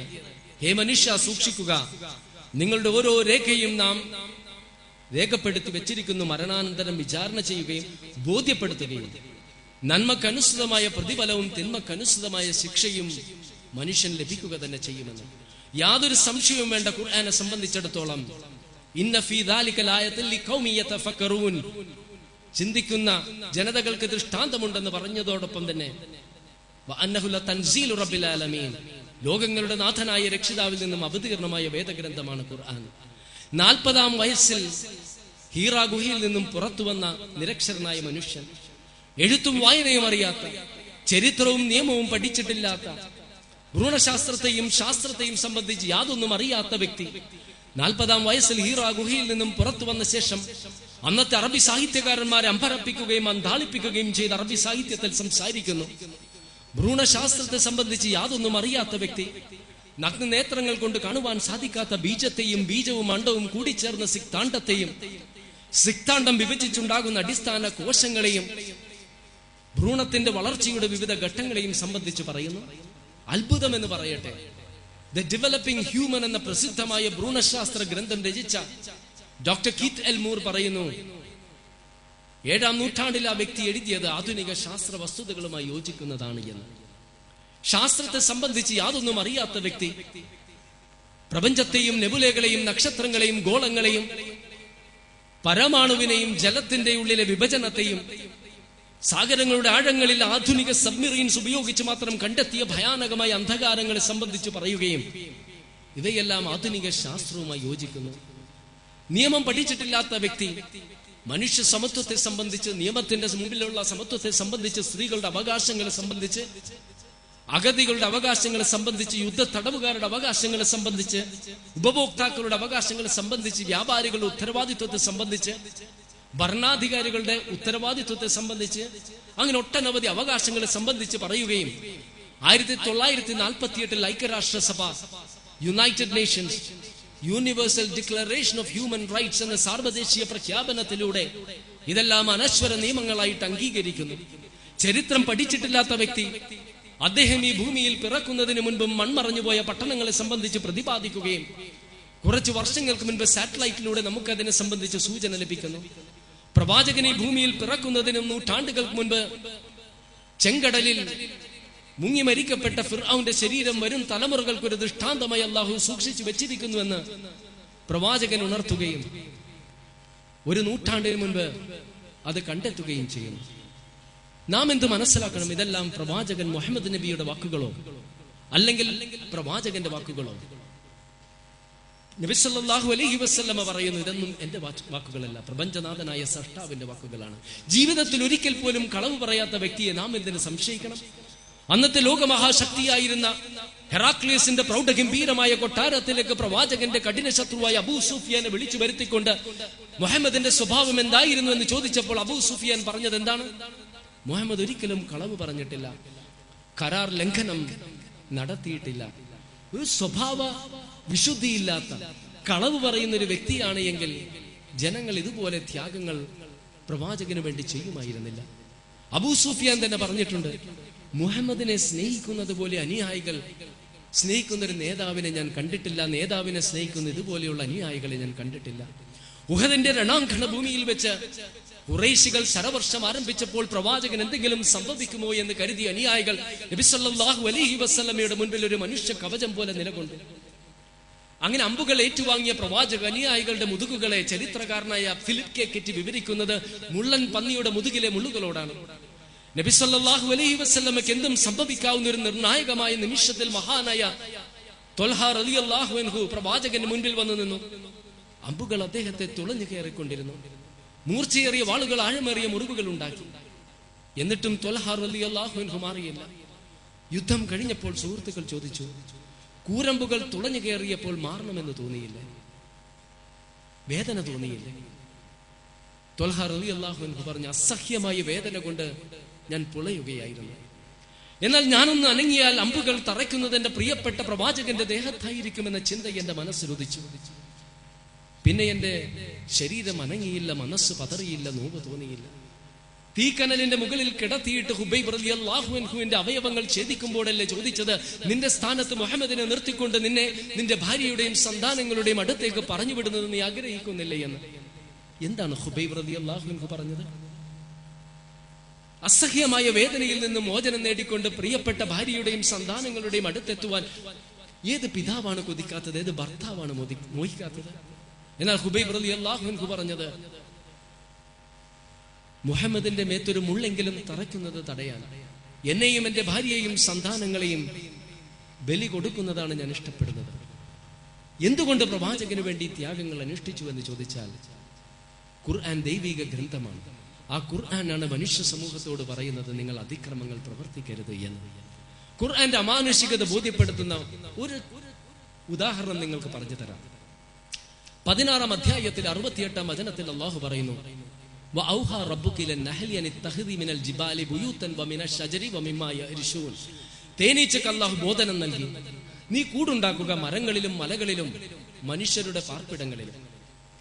ഈ തേനീച്ചയുടെ കൂടിനൊരു പ്രത്യേകതയുണ്ട്. 4 അറകളുണ്ട്, 5 അറകളുണ്ട്. തേൻ ശേഖരിക്കുവാനുള്ള സ്റ്റോറേജ് സെല്ല്, കുഞ്ഞുങ്ങളെ വളർത്തുവാനുള്ള ബ്രൂഡ് സെല്ല്, ആൺ തേനീച്ചകൾക്കുള്ള ഡ്രോൺ സെല്ല്, പെൺ തേനീച്ചകൾക്കുള്ള വർക്കേഴ്സ് സെല്ല്, രാജ്ഞിക്കുള്ള ക്വീൻ സെല്ല്. അധ്വാനിക്കുന്നതും പണിയെടുക്കുന്നതും എല്ലാം പെൺ തേനീച്ചകളാണ്. ആൺ തേനീച്ചകൾ മടിയന്മാരാണ്, ഒരു പണിയെടുക്കില്ല. 1973 ശാസ്ത്രലോകം ഇത് മനസ്സിലാക്കുന്നതെങ്കിൽ ഖുർആൻ ഇത് ഉണർത്തുന്നത് ഒരു വാക്കിലൂടെയല്ല, ഒരു അക്ഷരത്തിലൂടെ. അറബി വ്യാകരണത്തെ സംബന്ധിച്ച് അറിയാവുന്നവർക്കറിയാം, ഇത്തഹിദ് എന്ന് വെച്ചാൽ ഒരു ആണിനോടുള്ള കൽപ്പന, ഇത്തഹിദ എന്ന് വെച്ചാൽ 2 ആണുങ്ങളോടുള്ള കൽപ്പന, ഇത്തഹിദു എന്ന് വെച്ചാൽ കൂടുതൽ ആണുങ്ങളോടുള്ള കൽപ്പന, ഇത്തഹിദി എന്ന് വെച്ചാൽ ഒരു പെണ്ണിനോടുള്ള കൽപ്പന. ഖുർആൻ പറഞ്ഞത് അനിത്തഹിദി എന്ന ഒരു അക്ഷരത്തിലൂടെ ഖുർആന്റെ അമാനുഷികത മനുഷ്യ സമൂഹത്തിന് മുൻപിൽ ബോധ്യപ്പെടുത്തുകയാണ്. മറ്റൊരിടത്ത് ഖുർആൻ പറയുന്നു, മിൻ ബുതൂനിഹാ ശറാബ്, അതിന്റെ ഉദരത്തിൽ പാനീയമുണ്ട്. ആൺ തേനീച്ചയുടെയോ പെൺ തേനീച്ചയുടെയോ. അബൂബക്കർ റളിയല്ലാഹു അൻഹു, ആയിഷ റളിയല്ലാഹു അൻഹാ, മിൻ ബുതൂനിഹാ, ആ ഹാ എന്ന ഒരൊറ്റ അക്ഷരത്തിലൂടെ. ഇത് ഞാൻ നിങ്ങളുടെ മുൻപിൽ ഉണർത്തിയത്. ഖുർആന്റെ കൽപ്പനകൾ നാം നിസ്സാരമാക്കരുത്. ഖുർആനിലെയും ബൈബിളിലെയും ശാസ്ത്ര വസ്തുതകളെ താരതമ്യ പഠനത്തിന് വിധേയമാക്കിയ ശേഷം ഫ്രഞ്ച് സർജനായ ഡോക്ടർ മോറിസ് ബുക്കായ അവസാനം പറയുന്നുണ്ട്, I have to stop myself and ask, if a man was the author of the Quran, how could he have written facts in the 7th century AD, keeping with modern science?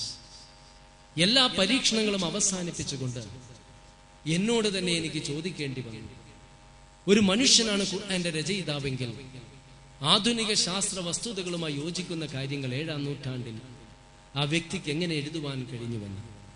ആ ഖുർആനാണ് 5-ാം അധ്യായത്തിലെ 32-ാം വചനത്തിൽ പറയുന്നത്, മൻ ഖതല നഫ്സൻ ബിഗൈരി നഫ്സിൻ ഔ ഫസാദിൻ ഫിൽ അർളി ഫകഅന്നമാ ഖതല NASA ജമിയ വമൻ അഹ്യാഹാ ഫകഅന്നമാ അഹ്യ NASA ജമിയ.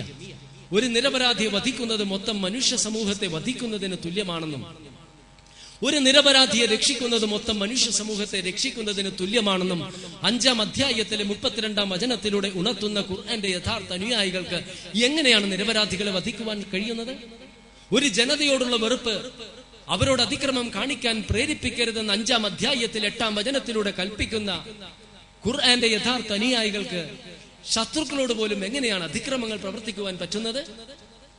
വലാ തസ്ബുല്ലദീന യദ്ഊന മിൻ ദൂനില്ലാഹ്, അല്ലാഹുവിന് പുറമെ അവർ വിളിച്ച് പ്രാർത്ഥിക്കുന്നവയെ നിങ്ങൾ അപമാനിക്കുകയോ അവഹേളിക്കുകയോ അരുത് എന്ന് 6-ാം അധ്യായത്തിലെ 108-ാം വചനത്തിലൂടെ കൽപ്പിക്കുന്ന ഖുർആന്റെ യഥാർത്ഥ അനുയായികൾക്ക് മറ്റുള്ളവരുടെ ആരാധനാ വസ്തുക്കളെ എങ്ങനെയാണ് നശിപ്പിക്കുവാൻ കഴിയുന്നത്? വലൗലാ ദഫ്ഉല്ലാഹി الناس ബൗലഹും ബിബൗലിൽ ലഹുദ്ദിമത് സ്വവാമിഉ വബിയം വസലവത് വമസാജിദ് യുദ്കറു ഫീ ഇസ്മുല്ലാഹി കസീറാ. അല്ലാഹു ചിലരെ കൊണ്ട് തടഞ്ഞില്ലായിരുന്നുവെങ്കിൽ ക്രൈസ്തവ ദേവാലയങ്ങളും യഹൂദരുടെ സിനഗോഗുകളും സന്യാസ മഠങ്ങളും തകർക്കപ്പെടുമായിരുന്നുവെന്ന് 22-ാം അധ്യായത്തിലെ 40-ാം വചനത്തിലൂടെ കൽപ്പിക്കുന്ന ഖുർആന്റെ യഥാർത്ഥ അനുയായികൾക്ക് എങ്ങനെയാണ് മറ്റുള്ളവരുടെ ആരാധനാലയങ്ങൾ നശിപ്പിക്കാൻ കഴിയുന്നത്?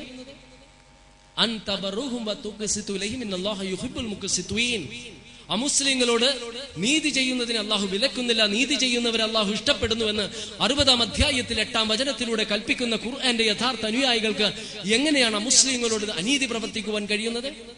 ഒരിക്കൽ ഒരു മുസ്ലിം നാമധാരി ഒരു മോഷ്ടിച്ച വസ്തു ഒരു യഹൂദന്റെ വീട്ടിൽ ഒളിപ്പിച്ചു വെച്ചിട്ട് പ്രവാചകന്റെ അടുത്ത് വന്ന് വാചാലമായിട്ട് പറഞ്ഞു, യഹൂദനാണ് മോഷ്ടിച്ചത് എന്ന്. ആ വാചാലത കേട്ട് വിധി കൽപ്പിക്കുവാൻ പോകുന്ന സന്ദർഭത്തിലാണ് എല്ലാം കാണുന്ന, എല്ലാം അറിയുന്ന പ്രപഞ്ചനാഥനായ സ്രഷ്ടാവ് വിശുദ്ധ ഖുർആനിലെ 4-ാം അധ്യായത്തിലെ 105-ാം വചനം അവതരിപ്പിക്കുന്നത്. നീതിയുക്തമായിട്ട് വിധിക്കുവാനാണ് വേദഗ്രന്ഥം നൽകപ്പെട്ടത് എന്ന ഉണർത്തലിലൂടെ ആ മുസ്ലിം നാമധാരിയാണ് കളവ് പറയുന്നത്, യഹൂദൻ കുറ്റക്കാരനാണെന്ന് ഉണർത്തി മഹത്തായ ഗ്രന്ഥത്തിന്റെ യഥാർത്ഥ അനുയായികൾക്ക് എങ്ങനെയാണ് മുസ്ലിങ്ങളോട് അനീതി പ്രവർത്തിക്കുവാൻ കഴിയുന്നത്? ലൈസ മിന്നാ മൻ ദഅ ഇലാ അസബിയ്യത്തിൻ വഖാതല ഇലാ അസബിയ്യത്തിൻ വമാത ഇലാ അസബിയ്യത്തിൻ. വർഗീയതയിലേക്ക് ക്ഷണിക്കുകയും വർഗീയതയ്ക്ക് വേണ്ടി പോരാടുകയും വർഗീയതയ്ക്ക് വേണ്ടി മരിക്കുകയും ചെയ്യുന്നവൻ നമ്മിൽ പെട്ടവനല്ല എന്ന് ഉണർത്തിയ പ്രവാചകന്റെ അനുയായികൾക്ക് എങ്ങനെയാണ് വർഗീയവാദികളാകുവാൻ സാധിക്കുന്നത്? നിന്റെ സമുദായം ഒരു തെറ്റ് ചെയ്യുന്നു, അത് തെറ്റാണ് എന്ന് പറയുന്നില്ല എങ്കിൽ അതാണ് വർഗീയത എന്ന് പഠിപ്പിച്ച പ്രവാചകന്റെ യഥാർത്ഥ അനുയായികൾക്ക് മുസ്ലിം നാമധാരികൾ ചെയ്യുന്ന അതിക്രമങ്ങളല്ല എന്ന് പ്രഖ്യാപിക്കുവാൻ എങ്ങനെയാണ് കഴിയുന്നത്? വലാ തഖ്തുലൂ അൻഫുസകും, നിങ്ങൾ നിങ്ങളെ തന്നെ വധിക്കരുത് എന്ന് 4-ാം അധ്യായത്തിൽ 29-ാം വചനത്തിലൂടെ ഉണർത്തിയ മഹത്തായ ഖുർആന്റെ അനുയായികൾക്ക് എങ്ങനെയാണ് മനുഷ്യ ബോംബുകളായി തീരുവാൻ കഴിയുന്നത്? സത്യത്തിനും നീതിക്കും ധർമ്മത്തിനും വേണ്ടിയുള്ള പോരാട്ടത്തിൽ ഉജ്ജ്വലമായി പോരാടിക്കൊണ്ടിരുന്ന ഒരു വ്യക്തിക്ക് പരിക്കേൽക്കുകയും വേദന സഹിക്കുവാൻ സാധിക്കാതെ വാള് വയറ്റിലേക്ക് കുത്തിയിറക്കി ആത്മഹത്യ ചെയ്ത ഒറ്റ കാരണത്താൽ അയാൾ നരകാർഹനാണെന്ന് പഠിപ്പിച്ച പ്രവാചകന്റെ അനുയായികൾക്ക് എങ്ങനെയാണ് മനുഷ്യ ബോംബുകളായി തീരുവാൻ യുവാക്കളെ പ്രേരിപ്പിക്കുവാൻ കഴിയുന്നത്? മലമുകളിൽ നിന്നും ചാടി ആത്മഹത്യ ചെയ്യുന്നവൻ നരകത്തിലാണെന്നും നരകത്തിൽ വെച്ചവൻ നിരന്തരം മലമുകളിൽ നിന്നും ചാടിക്കൊണ്ടിരിക്കുമെന്നും വിഷം കഴിച്ച് മരിക്കുന്നവൻ നരകത്തിലാണെന്നും നരകത്തിൽ വെച്ചവൻ നിരന്തരം വിഷം കഴിച്ചു കൊണ്ടിരിക്കുമെന്നും മൂർച്ചയേറിയ ആയുധം വയറ്റിലേക്ക് കുത്തിയിറക്കി ആത്മഹത്യ ചെയ്യുന്നവൻ നരകത്തിലാണെന്നും നരകത്തിൽ വെച്ച് നിരന്തരം അവൻ വയറ്റിലേക്ക് ആയുധങ്ങൾ കുത്തിയിറക്കിക്കൊണ്ട് ആത്മഹത്യ ചെയ്തപ്പോൾ ഇവർ അനുഭവിച്ച വേദന അങ്ങനെ തന്നെ അനുഭവിച്ചു കൊണ്ടിരിക്കും, അനന്തമായി അനുഭവിച്ചു കൊണ്ടിരിക്കുമെന്ന പ്രവാചകന്റെ മുന്നറിയിപ്പിനെ വിസ്മരിച്ചുകൊണ്ട് യുവാക്കളെ സ്വയം പൊട്ടിത്തെറിക്കുന്ന നരകത്തിൽ നിരന്തരം പൊട്ടിത്തെറിക്കുന്ന ഭയാനകമായ അവസ്ഥയിലേക്ക് തള്ളിവിടുവാൻ എങ്ങനെയാണ് കഴിയുന്നത്? പ്രവാചകനെ വളരെയധികം വെറുത്തിരുന്ന തമാമ എന്നൊരു വ്യക്തി പിടിക്കപ്പെട്ട് നബി സല്ലല്ലാഹു അലൈഹി വസല്ലമയുടെ മുൻപിൽ ഹാജരാക്കപ്പെട്ടു. പ്രവാചകൻ ചോദിച്ചു, തമാമ, താങ്കൾ എന്നിൽ നിന്നും എന്താണ് പ്രതീക്ഷിക്കുന്നത്? തമാമ പറഞ്ഞു, താങ്കൾ എന്നോട് നന്നായി പെരുമാറിയാൽ ഞാൻ നന്ദിയുള്ളവനായിരിക്കും, അല്ലെങ്കിൽ താങ്കളെ ഞാൻ വെറുക്കും. അഹങ്കാരത്തോടെയുള്ള വാക്ക് വീണ്ടും ആവർത്തിച്ചു. പിറ്റേ ദിവസവും അയാൾ ഹാജരാക്കപ്പെട്ടു. ഇതാ തന്നെ ആവർത്തിച്ചു. പ്രവാചകനൊന്നും പറഞ്ഞില്ല. 3-ാമത്തെ ദിവസം അയാൾ ഹാജരാക്കപ്പെട്ടപ്പോൾ പ്രവാചകൻ ചിരിച്ചിട്ട് പറഞ്ഞു, തമാമ, താങ്കൾക്ക് പോകാം. അത്ഭുതത്തോടെ തമാമ നോക്കി. പ്രവാചകൻ എന്നിട്ട് പോയി കുളിച്ചു വന്ന് നബി സല്ലല്ലാഹു അലൈഹി വസല്ലമയുടെ മുൻപിൽ വന്ന് കലിമ ചൊല്ലി സത്യവിശ്വാസം സ്വീകരിച്ച ശേഷം അദ്ദേഹം പറഞ്ഞ ചില വാക്കുകളുണ്ട്. ഇന്നലെ വരെ ഞാൻ ഏറ്റവും അധികം വെറുത്തിരുന്നത് താങ്കളെയായിരുന്നു, ഇന്ന് ഞാൻ ഏറ്റവും അധികം സ്നേഹിക്കുന്നത് താങ്കളെയാണ്. ഇന്നലെ വരെ ഞാൻ ഏറ്റവും അധികം വെറുത്തിരുന്നത് ഇസ്ലാമിനെയാണ്, ഇന്നെന്റെ ഹൃദയത്തിൽ ഏറ്റവും അടുത്തത് ഇസ്ലാമാണ്. ഇന്നലെ വരെ ഞാൻ ഏറ്റവും അധികം വെറുത്തിരുന്നത് ഈ രാജ്യത്തെയാണ്, ഇന്ന് ഞാൻ സ്നേഹിക്കുന്നത് ഏറ്റവും അധികം സ്നേഹിക്കുന്നത് ഈ രാജ്യത്തെയാണ്. അതാണ് ഖുർആൻ പറയുന്നത്, വലാ തസ്തബിൽ ഹസനതു വല സയ്യിദു ബില്ലതി ഹിയ ഹസൻ എന്ന് തുടങ്ങുന്ന വചനങ്ങളിലെ നന്മയും തിന്മയും തുല്യമല്ല. തിന്മയെ തിന്മ കൊണ്ട് നേരിടാതെ നന്മ കൊണ്ട് നേരിട്ടാൽ നിന്റെ കഠിന ശത്രു പോലും ആത്മമിത്രമായി തീരും. നബി സല്ലല്ലാഹു അലൈഹി വസല്ലം ഉണർത്തിയില്ലേ, പ്രതിയോഗിയെ മലർത്തി അടിക്കുന്നവനല്ല ധീരൻ, തിളച്ചു പൊങ്ങുന്ന കോപത്തെ തളച്ചു നിർത്തുന്നവനാണ് ധീരൻ. കോപത്തെ തളച്ചു നിർത്തുക എന്നത് ഒരു ആത്മപരിശോധന നിങ്ങൾ നടത്തുക. യഥാർത്ഥ ഈമാൻ വേണം, വിശ്വാസമുണ്ടാകും. നാം ഒന്ന് മനസ്സിലാക്കുക, ഒരുപാട് അനുഗ്രഹങ്ങളുള്ള ഈ നാട്ടിൽ സമാധാനവും ശാന്തിയും ഉണ്ടാക്കുക എന്നൊരു മുസ്ലിമിന്റെ ബാധ്യതയാണ്. അതാണ് ഖുർആൻ ഉണർത്തുന്നത്. ഒരുപാട് ബാധ്യതയുണ്ട്. തൊഴിലിലും വിദ്യാഭ്യാസ മേഖലകളിലും എല്ലാം റിസർവേഷൻ നമുക്കുള്ള ഈ നാട്. ചിലപ്പോൾ ഒരു ഹിന്ദു സഹോദരൻ നിങ്ങളോട് തെറ്റായി പെരുമാറിയാൽ പോലും ക്ഷമിക്കാനും സഹിക്കുവാനുമുള്ളൊരു വിശാലത നാം കാണിക്കും. നബി സല്ലല്ലാഹു അലൈഹി വസല്ലം അതാണ് നമ്മെ പഠിപ്പിച്ചത്. ലാ യർഹമുല്ലാഹു മൻ ലാ യർഹമുൻ നാസ, മനുഷ്യരോട് കാരുണ്യം കാണിക്കാത്തവരോട് അല്ലാഹുവും കാരുണ്യം കാണിക്കില്ല. ഇർഹമു മൻ ഫിൽ അർളി യർഹമുക്കും മൻ ഫിസ് സമാ, ഭൂമിയിലുള്ളവരോട് നിങ്ങൾ കാരുണ്യം കാണിക്കൂ, ആകാശത്തിലുള്ളവൻ നിങ്ങളോട് കാരുണ്യം കാണിക്കും. തന്റെ ഒട്ടകത്തിന്റെ കടിഞ്ഞാൺ അല്പമൊന്ന് ആഞ്ഞു വലിച്ചു പോയതിന് അതിനോട് അല്പം കൂടി കാരുണ്യത്തോടെ പെരുമാറാമായിരുന്നില്ലേ എന്ന് പറഞ്ഞ് പ്രിയപ്പെട്ട ഭാര്യ ആയിഷ റളിയല്ലാഹു അൻഹയെ ശാസിച്ച സ്നേഹനിധിയായ പ്രവാചകന്റെ അനുയായികൾക്ക് ഒരിക്കലും ക്രൂരന്മാരാകാൻ സാധിക്കുകയില്ല. സ്വതന്ത്രമായി വിഹരിച്ച് നടന്നൊരു പൂച്ചയെ കെട്ടിയിട്ടത് മൂലം അത് മരണപ്പെട്ട ഒറ്റ കാരണത്താൽ ആ സ്ത്രീ നരകാർഹയാണെന്ന് ഉണർത്തിയ മൃദുല മനസ്കനായ പ്രവാചകന്റെ അനുയായികൾക്ക് ഒരിക്കലും ഭീകരവാദികളാകുവാൻ പറ്റുകയില്ല. ദാഹാർത്തിയോടെ മരുഭൂമിയിൽ അലഞ്ഞു നടന്നൊരു നായ ദാഹശമനത്തിനായി നാവ് പുറത്തിടുന്നത് കണ്ട് മനസ്സലിഞ്ഞൊരു വ്യഭിചാരിണി തന്റെ പാദരക്ഷയൂരി ആഴക്കിണറിലിറങ്ങി അതിൽ ജലം നിറച്ച നായയുടെ ദാഹശമനം നടത്തിയ ഒറ്റ കാരണത്താൽ ആ വ്യഭിചാരിണി പോലും സ്വർഗത്തിന് അർഹയാണ് എന്ന് പ്രഖ്യാപിച്ച ആ പ്രവാചകന്റെ അനുയായികൾക്ക് എങ്ങനെയാണ് അതിക്രമങ്ങൾ ചെയ്യുവാൻ കഴിയുന്നത്? പറക്കമുറ്റാത്ത പക്ഷിക്കുഞ്ഞുങ്ങളെ കൂട്ടിൽ നിന്ന് എടുത്തുകൊണ്ടുവന്ന തന്റെ അനുയായിയോട് കൂട്ടിലിരുന്ന് കരയുന്ന തള്ളപ്പക്ഷിയുടെ സുരക്ഷിതത്വത്തിലേക്ക് അതിനെ തിരിച്ചേൽപ്പിക്കുവാൻ നിർദ്ദേശിച്ച പ്രവാചകന്റെ അനുയായികൾക്ക് മൃഗങ്ങളോട് പോലും ക്രൂരത ചെയ്യാൻ സാധിക്കും. അതുകൊണ്ടൊരു മൃഗത്തെ അനാവശ്യമായിട്ട് വധിക്കരുത്, ഭക്ഷണത്തിനല്ലാതെ എന്ന നിർദ്ദേശം നബി സല്ലല്ലാഹു അലൈഹി വസല്ലം നൽകിയ. എല്ലാ മേഖലകളിലും ഈ കാരുണ്യത്തിന്റെ വശമുണ്ട്. ഒരിക്കൽ കുറെ ഗ്രാമീണർ പ്രവാചകനെ സന്ദർശിച്ചിട്ട് ചോദിച്ചു, താങ്കളുടെ കുഞ്ഞുങ്ങളെ ഉമ്മ വെക്കാറുണ്ട്? പ്രവാചകൻ പറഞ്ഞു, തീർച്ചയായും അതെ. അപ്പോൾ ആ ഗ്രാമീണർ പറഞ്ഞു, അല്ലാഹുവാണ് സത്യം, ഞങ്ങൾ അത് ചെയ്യാറില്ല. നബി സല്ലല്ലാഹു അലൈഹി വസല്ലം ദേഷ്യത്തോടെ അവരുടെ മുഖത്തേക്ക് നോക്കിയിട്ട് പറഞ്ഞു, അള്ളാഹു നിങ്ങളുടെ മനസ്സിൽ നിന്നും കാരുണ്യം നീക്കം ചെയ്തിട്ടുണ്ട് എങ്കിൽ ഞാൻ എന്താണ് പറയുവാൻ സാധിക്കുക? കാരുണ്യം മനസ്സിൽ ഒതുക്കി വെക്കേണ്ടതല്ല, അത് ബാഹ്യമായി പ്രകടിപ്പിക്കണമെന്ന് പ്രവാചകൻ പറഞ്ഞു. കുറച്ച് വർഷങ്ങൾക്ക് മുൻപ് ഒരു കമ്പനിയുടെ ഡയറക്ടർ അദ്ദേഹത്തിന് ഒരാൾ വിലയേറിയൊരു സമ്മാനം നൽകിയിട്ട് പറഞ്ഞു, താൻ ഏറ്റവും അധികം സ്നേഹിക്കുന്ന വ്യക്തിക്ക് ഇത് സമ്മാനമായി നൽകുക. ആ വ്യക്തി അന്ന് രാത്രി വീട്ടിലെത്തി തന്റെ കൊച്ചു കുട്ടിയെ അടുത്ത് പിടിച്ചിട്ട് പറഞ്ഞു, മോനെ, ഞാൻ വളരെ തിരക്കുള്ള വ്യക്തിയാണ്, പലപ്പോഴും നിന്നെ ശാസിക്കാനാണ് ഞാൻ എൻ്റെ സമയം ചെലവഴിക്കുന്നത്. പക്ഷെ മോനൊന്ന് മനസ്സിലാക്കുന്നു, എൻ്റെ ജീവിതത്തിൽ എനിക്ക് ഏറ്റവും സ്നേഹം എൻ്റെ പൊന്നുമോനുണ്ട്, അതുകൊണ്ട് മോൻ ഇതെടുത്തുകൊള്ളു. ആ ചെറിയ കുട്ടി പിതാവിന്റെ മുഖത്തേക്ക് തറപ്പിച്ചു നോക്കി. കണ്ണുകളിൽ നിന്നും കണ്ണുനീർ ധാരയായി ഒഴുകി.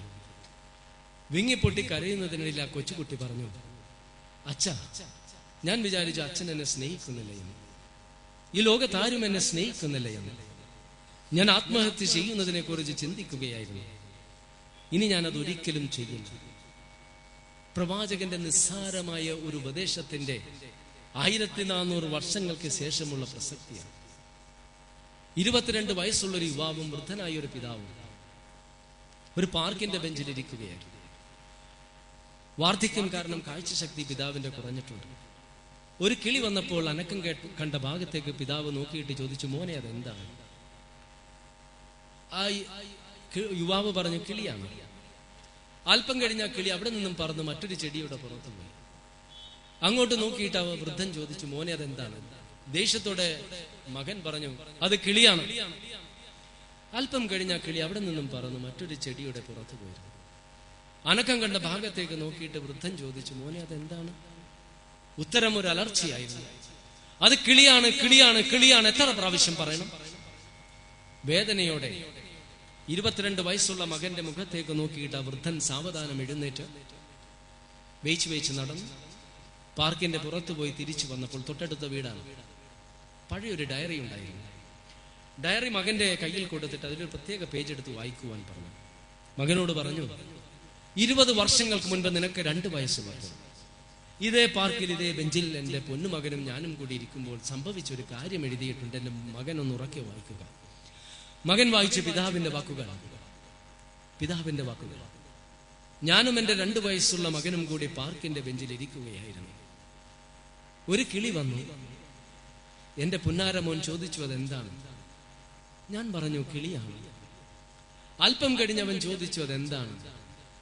ഞാൻ പറഞ്ഞു, കിളിയാണ്. അല്പം കഴിഞ്ഞവൻ വീണ്ടും ചോദിച്ചു, അതെന്താണ്? ഞാൻ പറഞ്ഞു, അത് കിളിയാണ്. 22 പ്രാവശ്യം എൻ്റെ പൊന്നുമകൻ എന്നോട് ചോദിച്ചു, അതെന്താണ്? 22 പ്രാവശ്യവും ഞാൻ പറഞ്ഞു, അത് കിളിയാണ്. ഞാൻ അവനോട് ദേഷ്യപ്പെട്ടില്ല, അവന് നേരെ കയർത്തില്ല. ദേഷ്യം കൊണ്ട് എൻ്റെ മുഖത്തിന്റെ നിറം മാറിയില്ല. മറിച്ച് അവന്റെ നിഷ്കളങ്കതയോർത്ത് ഓരോ തവണയും അവൻ ആ ചോദ്യം ചോദിക്കുമ്പോൾ അവനെ ഞാൻ ആലിംഗനം ചെയ്ത് ചുംബിക്കുമായിരുന്നു. ഇത് വായിച്ച കുട്ടി മാപ്പ് ചോദിച്ചു. 1400 വർഷങ്ങൾക്ക് മുൻപാണ് ഖുർആൻ ഉണർത്തിയത്. വാർദ്ധക്യത്തിലെത്തുന്ന മാതാപിതാക്കൾ നിങ്ങളെ ആശ്രയിച്ചാൽ എന്ന് പോലും പറയരുത്. കാരുണ്യത്തിന്റെ ചിറകുകൾ അവർക്ക് താഴ്ത്തി കൊടുക്കുക. എന്താണ് വാർദ്ധക്യത്തിലെത്തിയ മാതാപിതാക്കൾ? ചെറുപ്പക്കാരായ മാതാപിതാക്കളെ നമുക്ക് ആവശ്യമുണ്ട്. അവരുടെ പണം ആവശ്യമുണ്ട്, അവരുടെ ശക്തി ആവശ്യമുണ്ട്, ആരോഗ്യം ആവശ്യമുണ്ട്, സഹായം ആവശ്യമുണ്ട്. വാർദ്ധക്യത്തിലെത്തിയ മാതാപിതാക്കളെ ആർക്ക് വേണം? 1400 വർഷങ്ങൾക്ക് മുമ്പുള്ള ഖുർആനിക വചനങ്ങളുടെ പ്രസക്തി. ഏത് വചനമാണ് പ്രസക്തമല്ലാത്തത്? അതുകൊണ്ട് അത്തരത്തിൽ ഈ ലോകം നശിക്കരുത് എന്ന് നാം ആത്മാർത്ഥമായി ആഗ്രഹിക്കുന്നുവെങ്കിൽ, നമ്മുടെ പ്രിയപ്പെട്ട പട്ടണങ്ങളും ഗ്രാമങ്ങളും വയലേലകളും ദിവസങ്ങളോളം കത്തരുത് എന്ന് നാം മോഹിക്കുന്നുവെങ്കിൽ, എയ്ഡ്സും എബോള വൈറസും ആന്ത്രാക്സും എല്ലാം മനുഷ്യ സമൂഹത്തിന്റെ അന്ത്യം കുറിക്കരുത് എന്ന് നാം അഭിലഷിക്കുന്നുവെങ്കിൽ, ഇനിയും കുടുംബങ്ങൾ ശിഥിലമാകരുതെന്നും യുവാക്കൾ മയക്കുമരുന്നിന് അടിമകളാകരുതെന്നും, വിവാഹത്തിന് മുൻപ് വിദ്യാർത്ഥിനികൾ ഗർഭവതികളാകരുതെന്നും, വ്യഭിചാരിണികളെ കൊണ്ട് സമൂഹങ്ങൾ നിറക്കപ്പെടരുതെന്നും, 7-8 വയസ്സുള്ള കുട്ടികൾ കലാലയങ്ങളിൽ തോക്കുമായി ചെന്ന് സഹപാഠികളെ വെടിവെച്ചു കൊല്ലുന്ന ഭയാനകമായ സംഭവങ്ങൾക്ക് അന്ത്യം കുറിക്കണമെന്നുമെല്ലാം ആത്മാർത്ഥമായി നാം ആഗ്രഹിക്കുന്നുവെങ്കിൽ നാം മാറേണ്ടിയിരിക്കുന്നു. ഈ മാറ്റം താമസിപ്പിച്ചുകൂടാ. കത്തേണ്ടതെല്ലാം കത്തിക്കഴിഞ്ഞിട്ട്, നശിക്കേണ്ടതെല്ലാം നശിച്ചു കഴിഞ്ഞിട്ട്, ഭൂമിയിൽ നിന്നുള്ള വിഷപ്പുക സൂര്യനെ മറച്ചു കഴിഞ്ഞിട്ട്, രാവും പകലും തിരിച്ചറിയുവാൻ കഴിയാതെയായിട്ട് ആണവശക്തി ആകാശഭൂമികളെ മലിനമാക്കിയിട്ട് മാറാമെന്ന് കരുതിയാൽ മാറുവാൻ മനുഷ്യനുണ്ടാവുകയില്ല. അതുകൊണ്ട് മാറുക.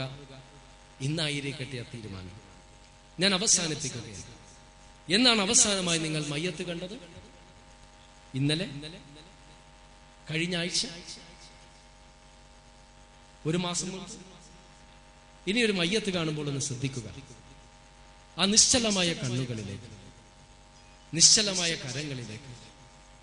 ആ മയ്യത്തിനും നമ്മെ പോലെ ജീവിച്ചിരുന്നപ്പോൾ ആഗ്രഹങ്ങളുണ്ടായിരുന്നു, അഭിലാഷങ്ങളുണ്ടായിരുന്നു, സ്വപ്നങ്ങളുണ്ടായിരുന്നു, സങ്കല്പങ്ങളുണ്ടായിരുന്നു. ഭാര്യയെയും സന്താനങ്ങളെയും കൂട്ടി ഷോപ്പിംഗ് മാളുകൾ പോയിരുന്നു. ഒരുപാട് സമ്പത്ത് വാരി കൂട്ടിയിട്ടുണ്ടായിരുന്നു. ഒരു വീടിനെ സംബന്ധിച്ച് നിങ്ങൾക്കറിയാമോ? സ്വീകരണ മുറിയില്ലാത്ത, ഭക്ഷണമുറിയില്ലാത്ത, അടുക്കളയില്ലാത്ത, ഫ്രിഡ്ജും ടെലിവിഷനും ഇന്റർനെറ്റും ടെലഫോണും ഒന്നുമില്ലാത്ത, മാതാപിതാക്കളും സന്താനങ്ങളും ഇണകളുമില്ലാത്ത, ബന്ധുക്കളും സുഹൃത്തുക്കളും നമ്മെ സന്ദർശിക്കാൻ വരാത്ത, ഇടുങ്ങിയ ഞെരുങ്ങിയ, നമുക്ക് ഭക്ഷണം ലഭിക്കില്ല എന്ന് മാത്രമല്ല നാം മറ്റുള്ളവർക്ക് ഭക്ഷണമായി തീരുന്ന ഖബറെന്ന വീട്. ഏത് നിമിഷം അങ്ങോട്ട് പോകാം. ഓരോ പ്രഭാതത്തിൽ എഴുന്നേൽക്കുമ്പോഴും നാം ഒന്ന് മനസ്സിലാക്കുക, ഇന്നാണ് എൻ്റെ അവസാനത്തെ ദിവസം. ഈ അവസാനത്തെ ദിവസം നബി സല്ലല്ലാഹു അലൈഹി വസല്ലം ഉണർത്തിയില്ലേ, ഒരിക്കലും മരിക്കാത്തവനെ പോലെ അധ്വാനിക്കുക, അടുത്ത നിമിഷത്തിൽ മരിക്കുന്നവനെ പോലെ സൂക്ഷ്മത പുലർത്തുക. ഇന്ന് ഓരോ ദിവസവും എഴുന്നേറ്റ് ഇന്നാണ് എൻ്റെ അവസാന ദിവസമെന്ന് നിങ്ങളൊന്ന് ചിന്തിക്കുക. ഏതൊരു ഹിന്ദുവിനെ കണ്ടാലും, മുസ്ലിമിനെ കണ്ടാലും, ക്രിസ്ത്യാനിയെ കണ്ടാലും നിങ്ങൾ ചിരിക്കും, നിങ്ങൾ ദേഷ്യപ്പെടില്ല, സഹായിക്കും, കാരുണ്യത്തോടെ പെരുമാറും. ഇതൊന്ന് നിങ്ങൾ പരീക്ഷിച്ച് നോക്കുക. ഇന്നു മുതൽ നമുക്ക് എല്ലാവർക്കും ഒരുമിച്ച് പ്രവർത്തിക്കാം. ഈ മനോഹരമായ പ്രദേശം സ്നേഹത്തിന്റെയും കാരുണ്യത്തിന്റെയും സാഹോദര്യത്തിന്റെയും ഏറ്റവും നല്ലൊരു മേഖലയാക്കി തീർക്കുവാൻ നിങ്ങളുടെ ജീവിതത്തിലൂടെ, നിങ്ങളുടെ പെരുമാറ്റങ്ങളിലൂടെ, നിങ്ങളുടെ സമീപനങ്ങളിലൂടെ, സാമ്പത്തിക ഇടപാടുകളിലൂടെ ഇസ്ലാം എന്ത് എന്ന് ഇവിടുത്തെ അമുസ്ലിം സഹോദരങ്ങളെ നിങ്ങൾ ബോധ്യപ്പെടുത്തണമെന്ന് പറഞ്ഞുകൊണ്ട് അത്തരത്തിൽ ജീവിക്കുവാൻ സാധിക്കട്ടെ. അതിനുവേണ്ടി ശ്രമിക്കണമെന്ന് ആദ്യമായി എന്നോടും പിന്നീട് നിങ്ങളോടും അപേക്ഷിച്ചുകൊണ്ട് ഞാൻ അവസാനിപ്പിക്കുന്നു. അല്ലാഹുമ്മ ഗ്ഫിർ ലിൽ മുഅ്മിനീന വൽ മുഅ്മിനാത്ത് വൽ മുസ്ലിമീന വൽ മുസ്ലിമാത്ത് അല്ലാഹുമ്മ അഹ്യിനാ അലൽ കിതാബി വസ്സുന്ന വഅമിത്നാ അൽ ഈമാനി വത്തൗബ റബ്ബനാ ആതിനാ ഫിദ് ദുനിയ ഹസന വഫിൽ ആഖിറതി ഹസന